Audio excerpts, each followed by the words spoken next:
رکھ دی ہے۔ اسلام ایک مستقل اقتصادی نظام انسانی سماج اور سوسائٹی کو دیتا ہے، اسے معاشی طور پر پوری قوم کو من حیث القوم آگے بڑھانا چاہتا ہے، ترقی دینا چاہتا ہے، اور اس میں اسی لیے دین اسلام نے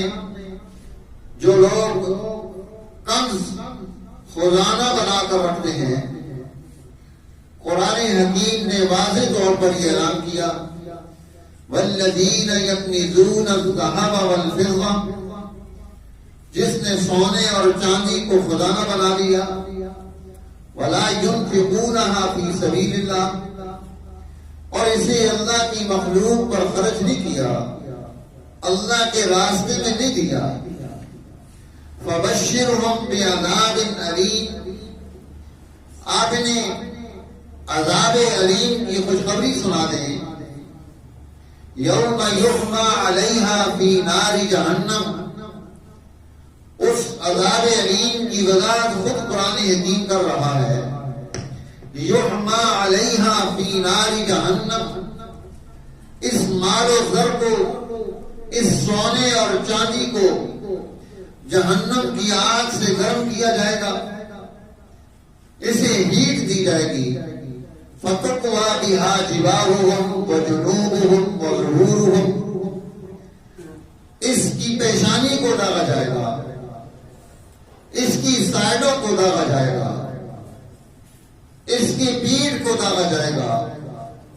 اور یہ اعلان ہوگا هَذَا مَا كَنَزْتُمْ لِأَنفُسِكُمْ، یہ ہے جو تم نے اپنی ذات کے لیے خزانہ بنا کر رکھا تھا، فَاكْنِزُوا مَا كُنْتُمْ تَكْنِزُونَ، اب اس کا تم مزہ چکھ لو، جو تم نے خزانہ جمع کیا تھا، آج اس کی تمہیں یہ سزا مل رہی۔ تو سونے اور چاندی کو خزانہ بنا لینا، اللہ کی مخلوق کی معیشت کو تنگ کر دینا، ان کی ضرورتوں میں یہ کام نہ آ سکے، دین اسلام نے اس پر بشرہم بعذاب علیم، آپ انہیں عذاب علیم کی خوشخبری سنائیں کہ یہ ملے گا۔